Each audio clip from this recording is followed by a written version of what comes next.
Good afternoon and welcome. I am so absolutely thrilled to be here this afternoon with Bonnie Low-Kramen.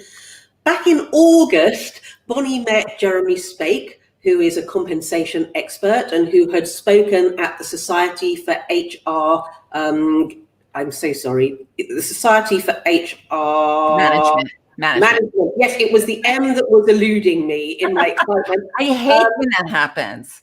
Yes, I know, shrim, as they call it. In June 2019, and the conversation that she had with him after that led to them deciding that they were going to write an article about how HR decides how much they're going to pay you. And it just blew my mind. The facts that came out around that conversation and around that article just are such a conversation starter. And so I know that we normally do Adminchat recorded, but I thought it was worthwhile us talking today and getting you guys involved and making you part of the conversation. So Bonnie, I really wanted to start by asking you, how did this whole article really come about, and what made your antennae go up and go, I need to have a conversation with this guy? Yeah, it's kind of an interesting story. And hi, Lucy, by the way. Here we are. Maybe you're in Florida. You're in Spain, right? I am in Spain, yes. Oh my gosh, it just blows my mind that we're able to do this. As we travel, I've been in 14 countries, 38 states, and you've been in way more than that. And what I've seen over these years are the common themes that come up again and again and again. And one of the biggest buttons of all is about money and about compensation and the awareness that assistants, so many of them, are severely underpaid. Not only underpaid, but severely underpaid. And so I really started putting my mind on asking the question of the title of the article. How is HR really deciding how much money to pay you? The subject of money, Lucy, as a working professional woman in the world, we are not trained when we're young to negotiate. And the subject of money is kind of shrouded in secrecy, and it's forbidden and it's taboo, and like, oh no, you can't talk about money. And I'm like, why the heck not?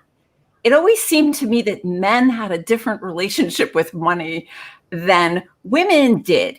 And so quickly, in 2018, I spoke at HR Southwest in Fort Worth, and they asked me to come down and speak about bullying. And I was so excited because now I had access to thousands of HR professionals, and I was going to get my chance to ask the question directly, how are you deciding how much to pay assistants? And I started having those conversations at this conference. And it was one of those HR professionals who led me to Jeremy Spake, because she saw how curious I was to really get to the bottom of how these decisions were made. And simultaneously, I mean, a lot of people we know that Lucy, and who I'm sure know the people on this chat, out of New York, Melba Duncan is one of them, and Loretta Sophocleous is another one. We formed a task force to deal with the Department of Labor in the United States to see, maybe they could give us some data that will help us figure this out. And what we found out is that the US Department of Labor has such obsolete data that they're not even going to update their salary data until 2024. They're in a very long cycle, and it's hard to understand, but they're the facts. So we knew that the Department of Labor was not going to be our best source of information. And then Jeremy Spake, when we spoke, he confirmed all of that. And the conversation blew my mind to the point, and I know we're going to talk specifically about it, but as we were talking, we first talked for an hour, and he was just so knowledgeable and so clear on what was going on.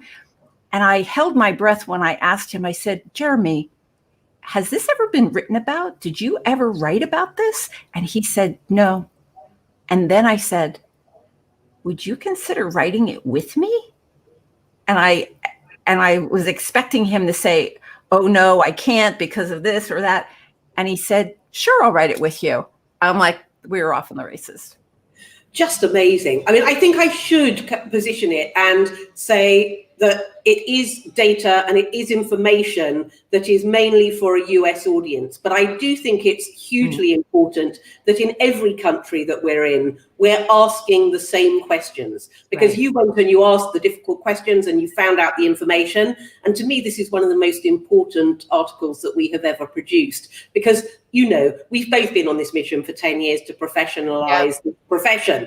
And actually, if we get this right, this will be a large part of doing that, I think. Yeah, and it's complicated and messy. And when I was nervous about sending the article to you because it's so long, and it could have been equally like 2 times longer. It could have been, because there's so much information here, but I'm hoping we can angle for a part 2 here.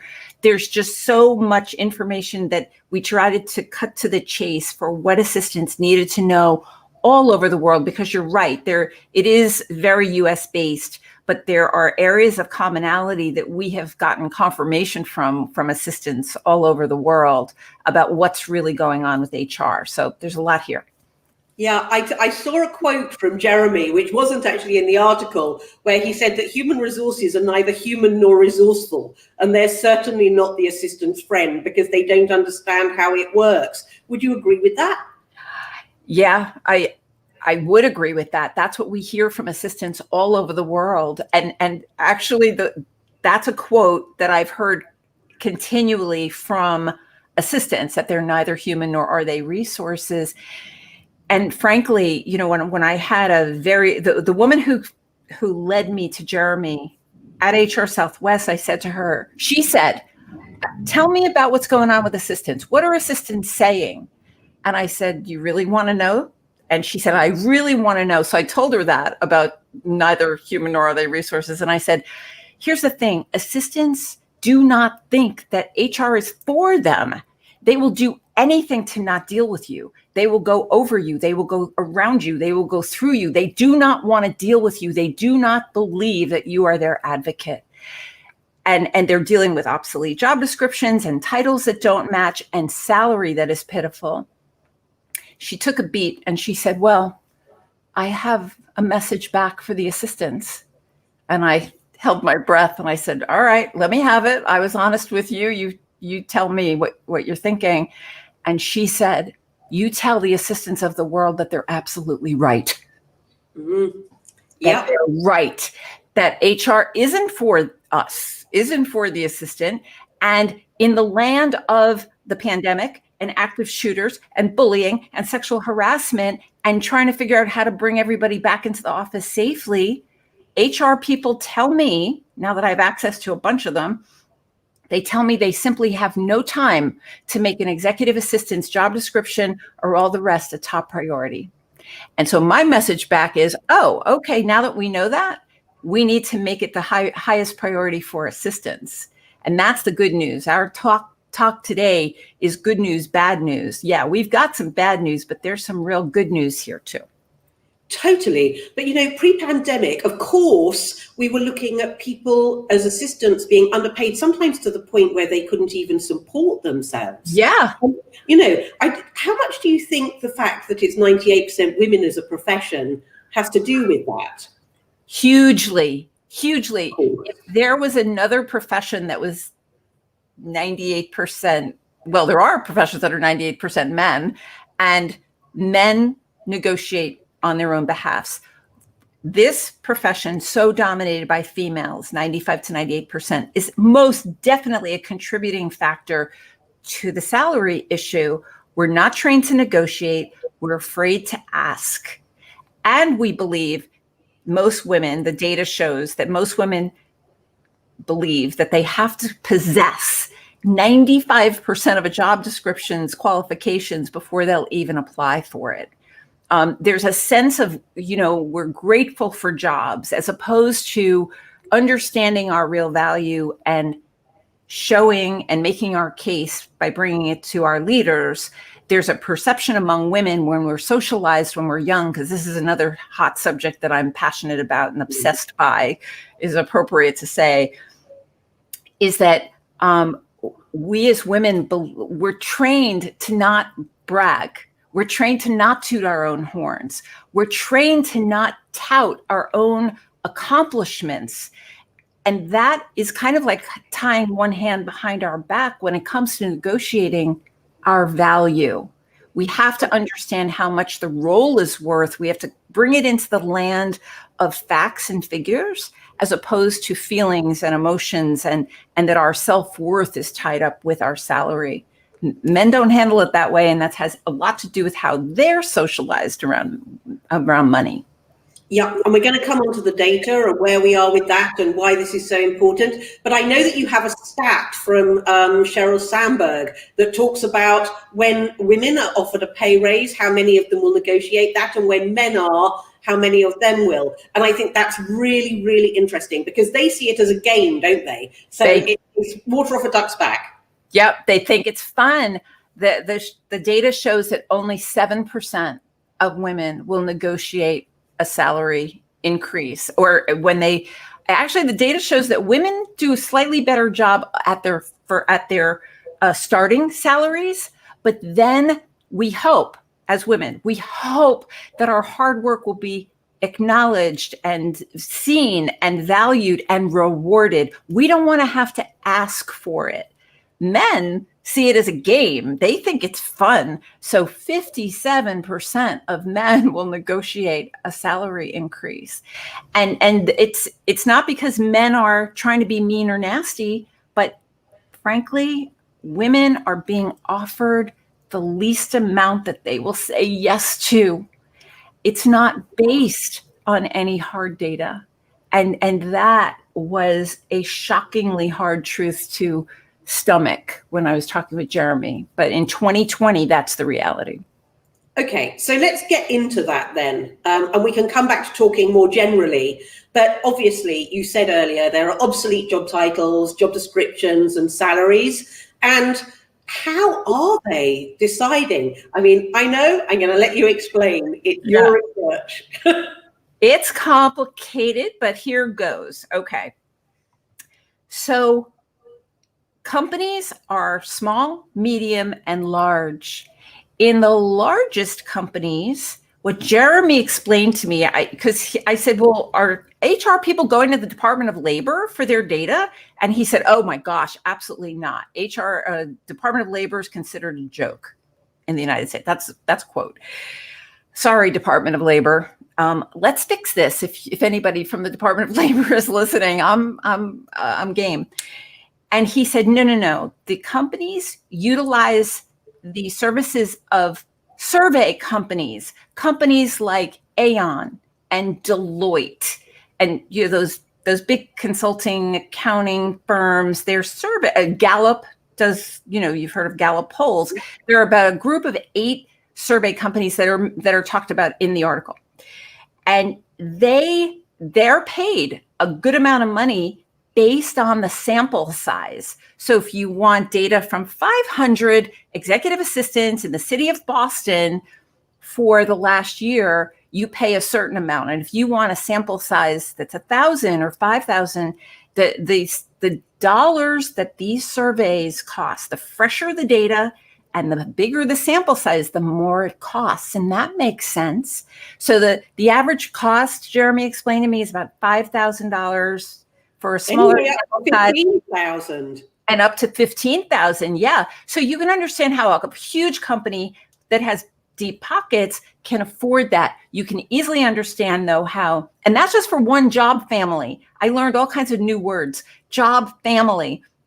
Executive assistant is a job family, and C-suite executive assistant is another job family. But with many companies and with survey companies, they often lump those two together. And therein lies the problem. One of the problems, if you have an assistant to a CEO at a major company who is doing a job description that is absolutely valued at, in the neighborhood of $225,000, $250,000 a year, if those numbers don't show up in a survey, in an official survey, then it becomes subjective. it becomes the effort of the CEO to say to HR, well, you know what? I know the survey says that we're only supposed to pay her 100,000 or up to 125, but you know what? She's really worth it. And I'm just overriding what the survey says. So who among us has that advocate? Other job families in the company, accountant and lawyer, everybody's in a job family. It's more structured than ours. So now we understand, don't we, how some assistants end up with a higher salary, mainly because someone goes to bat for her or him. And it becomes like, well, she's got a sponsor or she's got someone watching out. So you can see these surveys have become really important. The other point to make is that some companies don't have enough money to do these surveys annually. So they decide to do them, well, let's do them every 3 years or every 5 years. So in that scenario, you can see how the data becomes old and obsolete. And some companies are using survey data from even longer ago than that. So like most things, it comes down to money. But does that help explain it, Lucy? Totally. So I think what you're really saying to me is HR don't understand it and they don't understand what an EA does or an administrative professional does or a C-suite administrative professional or EA does. So therein lies your first problem. Secondly, they're reactive. They're not proactive. So they're relying on data that they're getting through, which very often their company can't afford to buy. So they're looking at outdated data that could be anything up to 5 years or even older. And we know how fast this profession is changing. Right. And then add into that the fact that the Department of Labour has a job family which is really broad, which is administrative professionals, and a subset of that is EA, and right. The C-suite EA doesn't even exist. And nope. How the devil are we meant to try and work out how much they're paid or what the job descriptions are? It's just a massive confusion. Exactly. There's just all this labyrinth of employees, and nobody in this department knows what the people in the other department are doing. And of course, that makes assistants' heads explode because that's what we do really well. And therein lies a really interesting move for the future. So I don't know if we're ready to talk about solutions, but because certainly we can go on and on about the problems. What do you want to discuss anything more about that? Well, I think it's really interesting because I think we have actually a new piece of legislation in the States, don't we? Which is basically saying that you are not allowed to discuss what somebody was being paid previously. So whereas it used to be that you would sit in an interview and you might get two people who were doing exactly the same job and you would say how much you paid, and then you would hire the person who was less money if you felt that they both had the same skill sets. You can't do that anymore. And also, I think you're right. We are starting to talk more, aren't we? Because you've got things like, Glassdoor and LinkedIn and salary.com and places like that, right, that are saying and this people like us. That's the biggest difference between, after 9/11 when the workplace was blown up. No, sorry, bad pun there. And then the financial meltdown in 2008, which, caused chaos in the workplace. That's happening right now.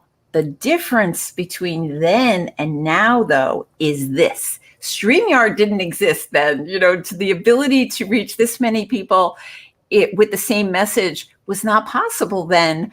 We have social media. We have big followings on LinkedIn and Facebook and Twitter and, these platforms that enable us to share information. Jeremy pointed to a couple of really interesting realities in this new normal we've got going on. And it is that I think everyone would agree we have turmoil in the workplace. We have HR departments that are tasked with working on a lot of things. And we now know that EAs are not part of the top priorities, nor will they be. And a few leaders have confirmed that as well, that the EAs, while you are the backbone of the company and the right arms to your executives, we're still not valued the way we should be. The trend, though, is that HR is looking to stabilize companies. I mean, Jeremy was talking about high producers. If, in fact, the executive assistants are high producers and you are highly skilled and delivering it every day, and, being very vocal about being solution-based and forward-thinking, et cetera, HR is inclined to do what's called a pay evaluation, and to offer pay transparency. Now, those words were new to me, and I needed to take a breath after hearing them, because the word transparent is way, way different than, forbidden and secret and like, ooh, can't know that. Not all HR departments at this moment are inclined to share the data, but they are more inclined than ever before, because they want to keep you. They want to keep high producers. There's another couple of factors involved here, which are, we're living it every single day. Even before May 25th, when George Floyd was murdered in Minneapolis, there was a lot of talk in a pre-pandemic world about diversity and inclusion and anti-discrimination efforts in a company. Now, the issue of race has really risen into a highest priority. But prior to that, it was about gender and about pay, putting a spotlight on salaries. Yeah, because the men, there's a day of the year, isn't there, where afterwards women don't get paid, because how long is it going to take before men and women are paid the same amount of money? If we keep going at this rate, the last figure I heard was 170 years. Now, I don't know about you, Lucy. I don't have that kind of time. And I don't think anybody on this chat call has that kind of time either. We need to act. And part of the action is to ask for a pay evaluation for your role, because Jeremy refers to the websites you referred to, Indeed, Glassdoor, LinkedIn, Salary.com. Those are crowdsourcing sites. Now, in the HR world, they view those sites as not super clean data. Why? Because it's self-reported. People like you can go on and no one's questioning you. No one's saying, hey, Lucy, are you putting down an accurate number? It's crowdsourced. It's people just putting down what they earn. And frankly, when they do those surveys, when Aon and those companies do surveys, that's considered the cleanest data that they're going to find. So I've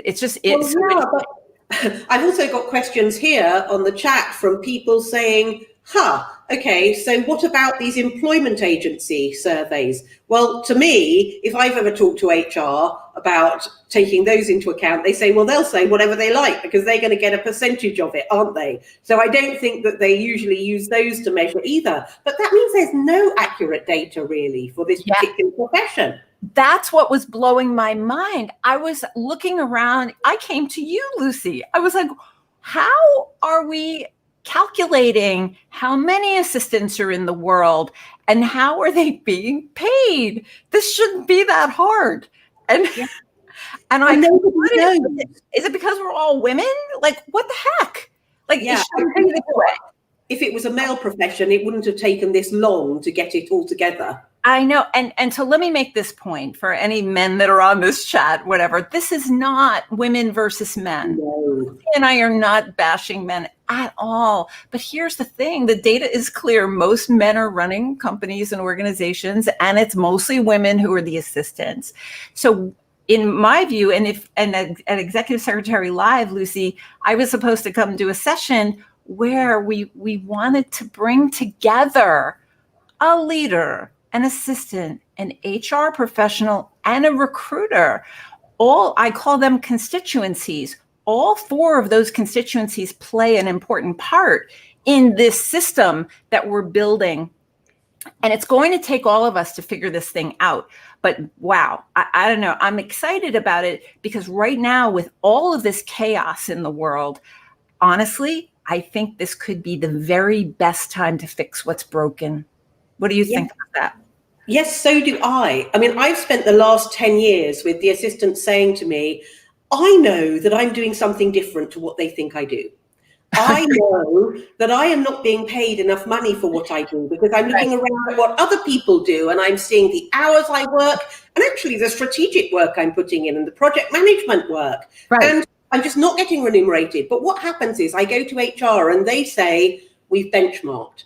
And that's because they've taken part in these surveys, which are so old, and they're being reactive rather than proactive. So what we actually need, I think, for years, what we've been doing is trying to push up. And we've got individual assistants going, that isn't my job description. This is my job description. And having to fight every step of the way. And what we really need is a concerted effort to push down.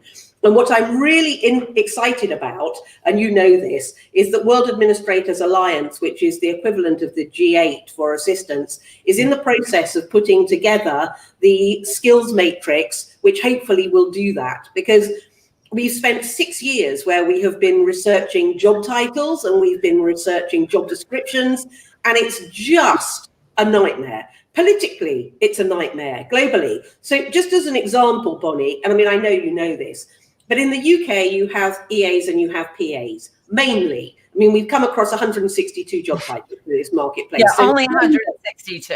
Yeah, no wonder there's a problem with career progression. But in the US, a PA is somebody who looks after someone of high net worth or a celebrity. So it's mainly administrative assistants over there. And then in Australia, you quite often find that an EA is lower than a PA. And in Europe, it's a management assistant. And that's just the tip of the iceberg. So the argument with that went on forever. And then you can have two assistants sitting next to each other who have totally different job descriptions. So you can't start getting into job descriptions either. But what you can do is to say, okay, here are 5 levels as to what we see. And 1 is the entry level, 5 is the most senior assistant, and here are the skill sets for each. Now, what that does is it means that when people come into the profession and they're a level 1, they can see that there is a progression, so they can climb the ladder. It gives them a career, it makes it a profession.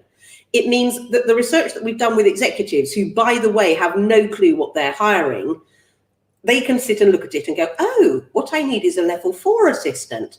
It means that if the associations all over the world roll it out in their countries and go talk to government, we could come to a situation, please God, where you're working in New York and you want to move to Hong Kong or to London or to Paris, and everybody understands what a level 4 assistant is. And then we work on the remuneration. But I think, you know, it's such a huge mountain to climb. What can they do? This is the thing. Let's give them some practical things to go away with, because to me, the chat is going crazy. Oh, I know. And we're going to come back to the questions. Yes, it will be recorded, by the way. I saw that one pop up. It is being recorded. It will be on our YouTube channel. But to me, it is now about being proactive as assistants and making sure you're speaking up. Bonnie, go on, take it away. So just this morning, some of you might have heard that there's this ginormous conference that's been going on for years called Work Human. And their tagline for their conference that's coming up, that of course is virtual, says, work has to change. How it changes is up to all of us. That, my friends, are you. It's you. And briefly, in the making of this article and in the speaking that I do, and Lucy, you and I have talked about this endlessly, you know, it's a logical question to think, well, if I'm working as an assistant, why doesn't my leader know what I'm supposed to do and my salary? Why doesn't HR understand it either? And then that leads to, why don't recruiters? I think recruiters kind of understand the role better than either of those other two. What we know is, and in the data, I really dug into this, what we know is those leaders you have who graduated from business school, they do not learn how to manage people until age 46. They're not learning in business school how to manage a team. They're learning in business school how to make money. They're learning economics and statistics like that. They're not learning how to manage humans. HR, they go to school too. Nobody tells them either. Nobody tells them what an executive assistant does. So how do they know? It's because they worked in a company and there was an assistant, and that's how they got to know what an assistant does.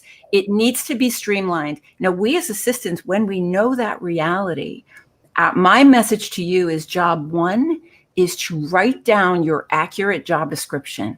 Job description equals money. There are some assistants who come to be the ultimate assistant. They put their job description in writing and realize they're doing 2.5 full-time jobs. Mm-hmm. And I promise you, they're not making 2.5 times the salary. It begins with the job description. We must, as a profession, start documenting what is it that you're actually doing. And ladies and gentlemen, we're not trying to take our companies to the cleaners. This is not being Bonnie and Lucy advocating like, oh, let's be greedy about money. No, the data shows that if people are paid fairly, respectfully, then that increases productivity, retention, and profits. That absolutely leads to profits, because we all know on this call how much money it costs to replace people when you have a revolving door of people who are leaving in search of a company who are going to pay them better. So in the end, when executives like Mark Benioff of Salesforce, who in 2018 went on 60 Minutes, the television show, and said, I'm putting money about paying women as much as men are making at my company. And he did it. And Mark Benioff led the way of other CEOs. There's a lot of attention being paid to pay transparency and pay equity. So the first thing to do is put your job description in writing, and then do your research among, salary.com and Indeed, et cetera. And then you take your wonderful package, which I've written about in articles on my website. You can go to my blog and they're all there. Bonnie Low-Kramen money, show me the money, you got it. And say, hello, HR, may I have a pay evaluation on my role? And but according to Jeremy and according to the HR folks I'm talking to, they're going to be saying, yes, we must have this conversation. No one person is going to be able to do this alone. We are going to need assistants to talk to each other about a structure that would make sense at your particular company. Because I think what the WAS is doing is fantastic. But of course, every assistant knows that will have to be tweaked and adjusted for the particular issues of that particular company. But those are the first steps I see. What about you, Lucy? Yes, very, very definitely. I think the job description, getting the job description down in detail so that they understand exactly what it is you do has got to be key. Absolutely got to be. And what you were saying about people who leave companies costing the company money, the Adams theory, which is all about being in balance. I don't know if you know that one, where it says what you put into a company and what you take out is like a set of scales. And if they don't calibrate, that's when people get up and they go down the road to another company that usually is offering no more pay and no more training just because they're bored, actually. But, if you leave, it costs the company $30,000 to replace you. And that isn't in terms of recruitment salary, that like recruitment agency. That is in terms of what it takes to get the new person from zero to hero. So far better that you're talking to your company about what it is that you need, Yeah. I have great hopes for this skills matrix. I do too. And in your documentation, Lucy and I both advocate building your business case, which has a detailed job description in there. And of course, that issue bumps up against the whole notion that women are told, oh, don't brag too much. In this written documentation, it is brag. It is we need you to toot your own horn. And what we have found, when I heard Sheryl Sandberg speak a few years ago, she said that, CEOs and leaders from all over the world are contacting her and they're saying, Sheryl, all of our female employees are reading your book, lean in. And then they're coming to us asking for raises. And we're giving them those raises because they deserve them. When women make their case, and men too, when we make our case in writing to document, including, ladies and gentlemen, calculating how much time do you save your executive each week? If you can have a ballpark of how much money your executive makes and just do the math, Do the math. I save him or her for sure an hour a week. Like, be conservative. And then you do the dollars.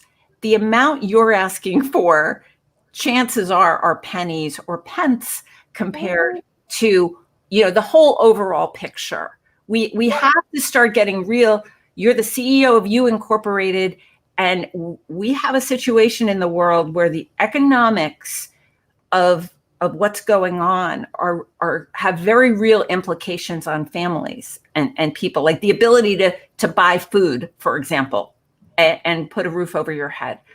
What we know is when assistants use the documentation and create a business case that makes sense to leaders who look at it and say, you know what, that is true, that you do that, they get life-changing money. The increases that we've heard over the years since you've been doing live and I've been doing B2A, it's very, it makes a lot of sense when leaders see the data. I think that's the point. I think it's making the time to do the job description and to go find the data from the websites and then present it in an easily accessible way. And I couldn't agree with you more, Bonnie, at looking at what you add to the bottom line. Because to me, even an average assistant, a really average assistant, is saving their executive maybe 20% of their time. And the best ones will probably give them back 100% of their time. And then some. So actually, think about it. It's not just the time you're giving them back. It's all the meetings they then go and do in that time, and the new sales deals that they do, or the new revenue streams that they create. There's a very, very strong business case for what an assistant does have at the bottom line. Yeah. And for years, assistants have been told, oh, well, you're not a salesperson. You don't contribute anything to the bottom line. Wrong. But that's what assistants have been told for years and years and years, is that your role, easily replaceable, doesn't bring in income, in revenue. So, we're not going to value you. We're not going to give you training, blah, blah, blah. And we know, Lucy just said it beautifully, it is not true. And you actually can make the return on investment case in your business case. That's all. Just give your leaders the facts, because I promise you, they're in chaos too, your executives. We need a major dose of empathy here, because we're in a situation that is pretty crazy. And so if only if your company is in great financial shape right now or struggling. Certainly not easy to ask for extra money when a company is struggling, and I'm not advocating that.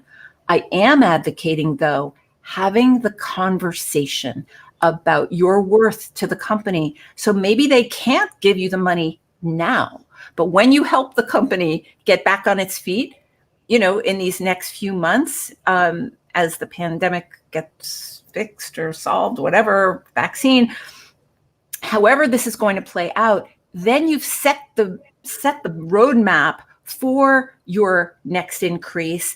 And by the way, it's not enough that you figure out where your next increase is going to go. How about for the next year and the next year and the next year? We as women in general, we've not been trained to do that we hate those conversations about money, and we'll do a lot to avoid them. But this is where your livelihood we're talking about. Absolutely. And Bonnie, I couldn't agree with you more when you're saying about it now may not be the time. We know that there are businesses that are in total crisis now. We also know that those businesses need the assistant to step up and to step into a position where they're supporting their executives to make them swifter and faster and more efficient than they've ever been before. And this is where you prove your value. But make sure that you're doing a time audit as you go along. Make sure you're looking at what your job description is. And when you're doing things that are outside your job description, that you're noting this stuff down, not so that you become a job's worth, as we say in the UK. So you're saying, well, I did this and I did that, and you should be paying me more money. There's a far more business-like way to put that document together. But very much so that when you do go to your end of year evaluation, you're able to sit there and say, this is my job description, and this is what I have done in this year. And when it comes to pay rises, I would like to be considered. But look at what the benchmarking is. Make sure you come with your data so that you're able to speak in a business-like way to make the choice. And there's this trend to pay assistants by the hour versus a salary. And that has a real feeling about respect and the value that, you know, leaders aren't paid by the hour. There are very few employees at companies who are paid by the hour. And this is a trend in the United States. And of course, it's about saving money on benefits, whatever. Some assistants love being paid by the hour because that means a ton of overtime. This situation is complicated. Lucy and I are not trying to oversimplify it, but my goodness, I'm so grateful. You know, we have to begin.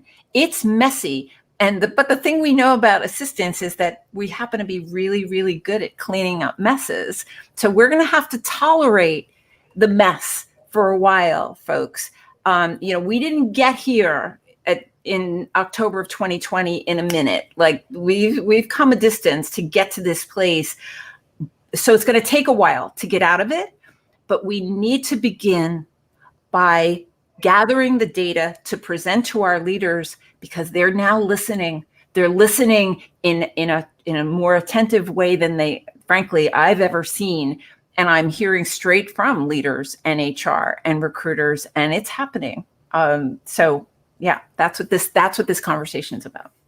Totally. And I would also say, just to add to that, Bonnie, that I think all the way through COVID, you and I have appeared all over the place speaking. And one of the things that we have said consistently is now is not a time to be comfortable. If you're sitting in your comfort zone, you're probably in the wrong profession because everything is changing so fast. This is yet another one of those situations where I'm afraid that you're going to need to get uncomfortable and speak up. And having put all your data together, it could be that you need to go and educate HR. What do you think? Oh my goodness, this is the time for the conversation. You know, that phrase we used to use pre-pandemic, well, that's the way it's always been, or that's the way we always do it. Those phrases don't have a place anymore.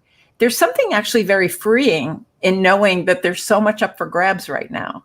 And what we know is that the executive assistants, the administrative staffs at companies are some of the brightest people out there. You shared a piece of data about how much more intelligent the assistant staff is than many, many other staffers.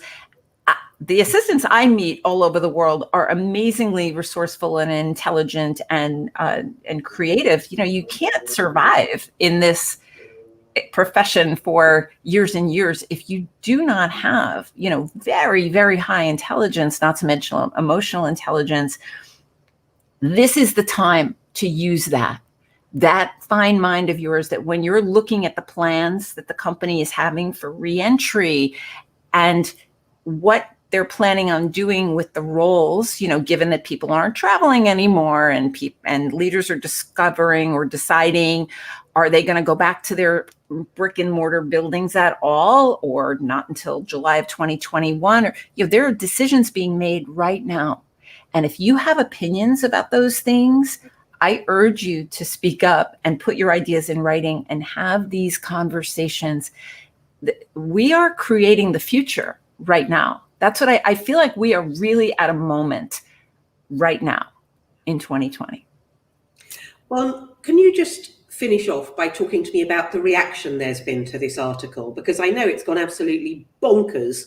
And I'm really happy if anybody has questions, by the way, to put them to Bonnie or for the two of us to answer you. So if you have any questions, please just post them in the comments and we'll come to them.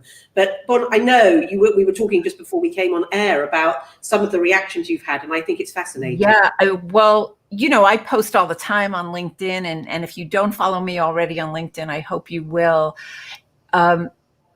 This article, you know, when Jeremy and I wrote it, I was shaking when I was writing it and when I hit send. Like, it just felt like nobody was talking about this information. It felt new. It felt, you know, alien. It felt like, wow, we were shining a light in a place that had been dark and filled with cobwebs.